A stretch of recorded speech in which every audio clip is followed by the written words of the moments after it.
Hello and welcome back.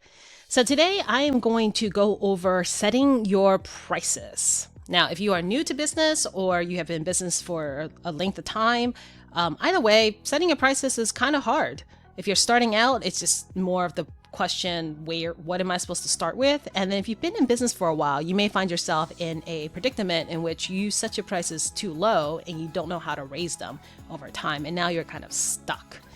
So I am going to go over a few methods to determine what your pricing should be, and then maybe a couple tidbits about how you're going to raise your prices if you happen to be one of those people stuck in pricing yourself too low to begin with. Okay, so let's start by saying that if you have a product-based company versus a service-based company, having a product-based company makes it a little bit easier to set your prices. I mean, let's just be honest, if you're selling a widget, you can go out to the market, could figure out who else is selling the exact same widget, and just set your prices based on that. If you're a service-based business, a lot more goes into it. There's a lot more variables. It could be a brand, it could be your reputation, and certainly how good of a salesperson you are also plays a lot into what somebody's willing to pay for your service. A lot of it is about feelings and trust and vibes and whatnot. And so because of all those variables, setting your prices and selling it at a certain price is a little bit trickier for service-based business. Now, I will start by saying that I myself have learned very many valuable lessons in pricing when I had my business. And I will also tell you that there was a time where, when I first started, I completely underpriced myself. And the clients who started out with me, luckily, stayed with me because we had good service and probably amazing pricing for what we were providing them, stayed with me for the entire length of my company's existence up to when I sold it. And I will tell you that it is a lesson that I learned over and over again, because even as I tried to raise the prices for those clients, if you start too low, it's pretty hard to get back up to where you're supposed to be. So take it from me. Set yourself up right from the beginning, and you'll save yourself a lot of heartache in the future. Now, that being said, that also gave me a lot of opportunities to learn how to raise prices. In some instances, I had to double my prices because, again, I had started so low that I was losing money on clients, which left me no choice but to have those conversations of raising the prices. So like I said, stay with me until the end and I'll share with you a few tidbits about how I raise prices on my own customers. There are two methods into determining what your price is, and I would highly recommend that you use both of them to kind of figure out where it meets at in the middle, and then that way you kind of have it from both perspectives of what your pricing should be. There is the top-down approach, and then there is the bottom-up approach. So I'm going to go over the bottom-up approach because that's what most people do because it feels the most comfortable, and then I'm going to go through what the top-down approach is. So the bottom-up approach is essentially building up your costs to figuring out how much it takes to actually make your product or to offer your service. And then on top of that, you add in a profit margin that you're comfortable with that's going to kind of cover everything else in your business. Now, the first cost that you want to consider is what's called the cost of goods sold or cost of services. So it's called cost of goods sold when you are in a product-based company, and it's called cost of services if you're in a service-based company. But they both point to the same thing, which is the direct cost in making your product or offering your service. So for example, if you have a product-based company, the cost of goods sold oftentimes will include the material that goes into making your product. And of course, there's also some labor involved in that if there's assembly or whatever the case may be. And the cost of services for a service-based company, most likely your makeup is going to be employee cost rather. So the cost of people who are actually providing the service. Now, there are a couple other little costs that probably will go with that too. Let's say that you need a specific software or license in order to provide the service that you are providing, then that can also go into your cost of services. Now, the one thing I would say about both of these is that when you're evaluating the cost of labor, whether it's in a product-based company or a service-based company, I would say that one of the pitfalls that people run into, especially when they're first starting out, is that they don't adequately evaluate what their cost of labor is. Because oftentimes when you are the founder of your business, 9 times out of 10, you're the one who's providing the service, and you are probably the one that's providing the labor into assembling or making your product, whatever the case may be. And because you do that, you are probably paying yourself diddly squat because you just started. So there's not too much money that's coming back to you yet. But I will say that if you are going to build up the cost for your product and service, then you have to do it in a way that you are pretending that somebody else is doing this job. So instead of you being the one providing the service and you being the one assembling your product, pretend that you're going to hire somebody else to do it and decide, or actually not decide, rather find out how much will it cost to hire somebody else to do this for you. Now, the key here is that you are using a market value of how much you're going to pay this person. So, forget the fact that, yes, you probably will be able to find somebody maybe cheaper. You might be able to negotiate a cheaper cost. That may be the case. But when you're doing a price buildup, I would highly recommend that you go with what the market cost is in hiring somebody, because at some point, you may or may not be able to depend on somebody who was a lower cost. So for example, maybe you're thinking that, hey, we're going to start with just using contractors or 1099s to be able to provide the service or provide the labor into building a product. But at some point your company's going to grow out of that, and you may want to start hiring employees. And if you don't already build that cost into your product or your services, then you're going to have to find yourself kind of doing big readjustments. So I would say that for even this initial round of building your costs, build in the cost of the future. Figure out what it will take labor-wise to be able to support your product and your service, and then find out the market cost of that and build that into your price versus what you hope the cost will turn out to be. If in the future you're able to find labor at a cheaper cost, then great, you just increase your profit margin. So let's talk about profit margin. So profit margin is what you want to build in to your pricing that is added on top of cost that will cover everything else it takes to run your business. So things that are covered under that would include your overhead, which is the cost of operating your company. So this will be things like maybe rent will be considered overhead. Professional fees for like legal support, accounting support is often considered overhead. There are other things like marketing that's considered overhead. Your profit margin really needs to be able to cover all these costs to operating your business.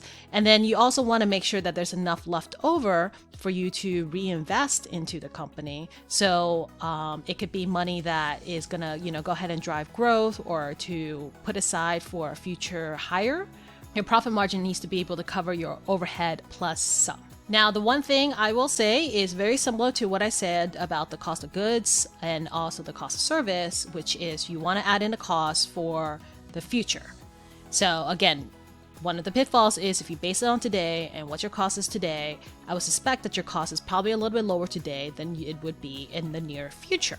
So don't forget any kind of costs such as maybe rent, something that you may not be paying today because you're running everything out of your home office, that you know that you're going to get in the future. For example, when I had my company, which was an outsourced accounting company, I knew that at some point that I was going to have to move into the office and pay rent.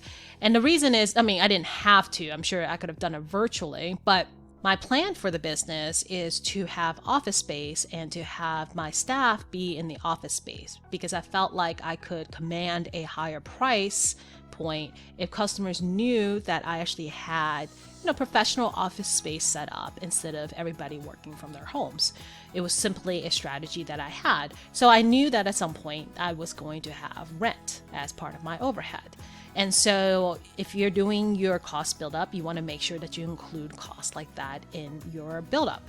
The other thing is also don't forget to pay yourself. You are the CEO of your business, right? And maybe you are the marketer of your business, whatever the case may be. But you want to make sure that you are essentially attaching a price tag to these various roles in your business that you may be playing today, but you might not be playing in the future. And just because you're playing it today, and again, you're not paying yourself very much, doesn't mean that you're not going to have this cost in the future to be able to grow your business and sustain it. So you want to make sure that you're attaching the right price tag to these roles and adding that into your cost buildup so that, again, you're not left pricing yourself way too low. Okay, once you've done the bottom up approach, then you also want to do it from a top down approach. And a top down approach is essentially figuring out what the market is for your product and for your service, what other people are paying for it, and essentially what your competitors are charging. So for a product-based business, this is probably a little bit easier because you can probably go on some kind of e-commerce site and just see what people are selling your product for. For a service-based company, this gets a little trickier because a lot of service-based companies don't post their prices online. So yes, you can do some searches to kind of see get an idea of what some people's pricings are, but for the most part, you probably will have to call the company to figure out what their pricing is. So here I would recommend don't be shy. Call, post as a customer, talk through the sales process, figure out what your competitors' pricings are. I did the exact same thing when I first started. I have no shame. I was nervous as hell though, I will tell you that, but I had no shame in doing it because that was really the only way for me to do some market research. And then the thing with service-based companies is that everybody provides their service a little bit differently. Everybody packages it a little bit differently. So you really need to call and kind of get into the nitty-gritty to really understand what somebody else is doing. And so don't be shy, pick up the phone, call your competitors. Okay, once you have the pricing of your competitors, then you can figure out which competitor is kind of offering their services close to how you want to offer it to kind of figure out the high end and low end of what your pricing can be. Now, some companies can charge a higher price because they have an amazing brand, they have amazing history, and maybe that's not where you can be today, but at least you know what is the potential of what your pricing can be. So you find the company that you feel most closely aligned with, and that could be a good indicator of what your pricing should be as well. And then what you want to do is you want to take the pricing from the top-down approach to the bottom-up approach, and then you decide where in there your pricing should be set. Now, you want your price to be able to be the best of both worlds. So it needs to work in both the bottom-up approach and the top-down approach. So this means that maybe from a top-down approach, for whatever reason, you do competitor research and you find out that somebody sets the price at, let's say, $50 for the package. But you take the same thing and you do your build-up from the bottom-up approach and you realize your cost is like $40. This means that you can't set your prices at $50 because that's going to give you enough profit margins. This can happen. So this is why you do it from both perspectives to make sure that you settle in on a price that works best for all scenarios. So let's say you find a price that actually works for all scenarios. Then the last thing you want to do is ask yourself, are you comfortable selling at that price point? Because if you're in a service-based business, most likely you're doing face-to-face sales with a customer. And if you walk into a sales conversation feeling unsure about your own pricing, or you feel like you're not worth that price and you're overreaching, that is immediately obvious in any sales conversation. Customers are going to know, or rather your prospects are going to know, that you are not fully sure or confident in your own product or your service because you're not confident in your own sales price. And because of that, you want to be sure that you pick a price that you feel comfortable selling at. Now, that's not to say that you need to lower it just because you don't feel comfortable, but this is the time that you want to ask yourself, why is it that you don't feel comfortable at this price point? Especially if all of your research and your methods for developing your pricing says that this is the price that you can sell at. Why do you feel like you can't sell at that point? Now, some of it goes into the fact that maybe you're just new to sales. Most owners don't come from a sales background, so being able to sell their own product or service just feels extremely uncomfortable. And it really has nothing to do with the price as much as your self-confidence in the ability to sell what you're making or offering. I would say that a lot of times business owners I talk to forget the fact that not only is it a privilege for you to do business with your customers, but it is a privilege for them to do business with you. And so you want to make sure that you are very sure of yourself and confident about the price point that you set, that you can walk into every single sales conversation and you feel good about it. Because when you feel good about it, you feel confident about it, this will come out of you while you're having a conversation with your prospect, and they'll feel a lot more comfortable with what you're selling because you're comfortable with yourself. So definitely make sure that you do that gut check at the very end before you actually set your prices to go forward with it. Now, a few final words about this is that, one, it's okay to experiment. Yes, you're probably going to lose a couple customers here and there because you'll experiment and maybe your pricing is way too far or way too low. Certainly if a customer, says yes like right away and they don't even blink of an eye, Maybe it's a little bit too low, but at least experimenting will really help you kind of figure out what price point will really go well with your target market. And the key here is you're actually experimenting with your target market. So don't go out and experiment on just every Joe Smo out there. Make sure that you find, people who fits kind of your ideal customer profile to actually experiment with, so you actually get feedback that's relevant to what your business is and what the price point you're trying to set at. Let me kind of just close off this part of the conversation by saying, please do not underprice yourself. In my experiences, I underpriced myself in the beginning, and getting back up to the right price point was incredibly hard. I was able to do it, but it wasn't easy. So I would like to say that it's much better if you just avoid it altogether. And then the other thing I want to say to close out this part of the conversation is don't be afraid to actually raise your prices in the future, because things are going to change. You're going to have a better reputation. You may have a better brand. Just maybe the cost may go up due to inflation, whatever the case may be. But don't be hesitant to actually raise your prices in the future, even incrementally, just to be able to make sure that you are still making a profit margin that you set out to make and that your company can continue to be sustainable. Now, if you find yourself in a position where you are you've set your price too low and you need to bring it back up with your customer, I would say this is that if you have customers where you need to raise the prices by a lot, meaning double the price, if not like a 30, 40, 50% increase, then I would say that in those circumstances, you can't avoid the conversation. You need to respect your customer and actually talk about it with them. If they're good customers, and typically most people are very understanding, and as long as they're able to afford it, they'll probably be okay with the fact that you had the courtesy to actually have an adult conversation with them about the fact that you need to raise your prices. Now, I did this. It was not easy.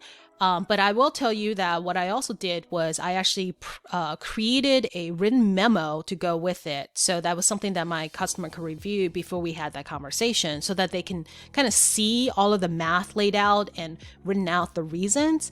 And then we had a heart-to-heart conversation about it. The other thing that I would do is that if I needed to raise the prices on customers, I also gave them a pretty lengthy leeway.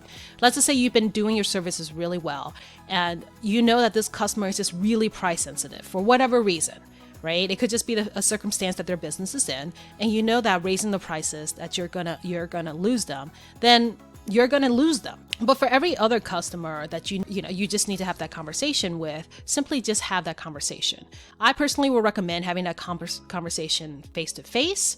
I don't particularly like phone conversations when it comes to talks about money. I think that it's a lot easier to kind of get across your sentiment when you can actually see each other. So if you can't meet in person, then I would certainly recommend a video call so you can actually see the person in the eye, so to speak, when you have this conversation about it. So if you're going to raise the prices on your customers, then I would say certainly give them a runway about it. So whether it's 3 months, 6 months, I would certainly let them know ahead of time and just say that, hey, this is coming. Right? My prices are going to increase, and it's going to increase effective this date. If you have customers where you're kind of moderately raising the prices, meaning that maybe it's like a 10% increase or a 20% increase, and again, you kind of need to know your customers well to know what's going to be a price, like a sticker shock to them and what's not. But let's just say that it's not really going to be that big of a sticker shock. Like, yeah, it's going to be a little bit more, but it's not like anybody's going to look at it and just be completely offended by you raising your prices. Then the same thing, I would create an email campaign to let them know ahead of time that, hey, as of this date, our prices are going to increase, so that they kind of get used to being notified. And then if they have any issues with it, then they'll certainly call you. And then if not, when that day comes around, then you can simply increase the prices.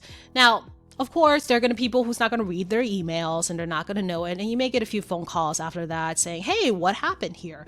But at least if they call you and say, hey, what happened here? And you've done a good job of communicating with them, email, or whether or not maybe you put on your invoice, whatever the case may be, like you're constantly reminding them, then you can just have a really calm conversation with them to let them know that, hey, we've been planning for this increase for some time, and that these are the reasons why, and we really hope that you can understand like our need to be able to increase our prices to continue to provide the service to you. Now, the other thing I would say too is that if for whatever reason you need to increase your prices for the whole of your customer base, for who knows why, right? Let's just say that maybe you just found out that like 70% of your customers, you've simply just priced a little too low. For your new customers, you're already signing on board. So for 30% of your customer base, they're already paying like the new higher retail price.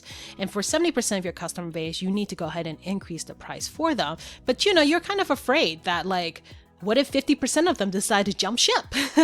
And that's a huge impact on your business and your revenue. What you can do is what I would say, increase them in cohorts, meaning that group them together, like make a group of customers. So maybe 10% of your customers, you'll increase their prices in March. The other 10%, you'll increase it in June. The other 10%, you'll increase it in September. Like do it in groups so that if you do have any customers who realize that they can't afford the prices or they don't feel like it's worthwhile and they want to switch providers, you kind of have a little bit of more of a cushion there in which you can, spend a few months to try to replenish those customers before you kind of approach the next group of customers. So that's also just another technique that I would suggest you do. So I'm going to leave it there for today. We went over the bottom-up approach for your pricing, the top-down approach for your pricing, making sure that you give yourself a gut check of whether or not you are comfortable with selling at the price point that you determined. And then also we went through some ideas and techniques of how to raise the prices for your customer. So thank you so much for staying tuned. This is a big subject to try to tackle in a very short video. So thanks for your time today, and I will see you on the next video.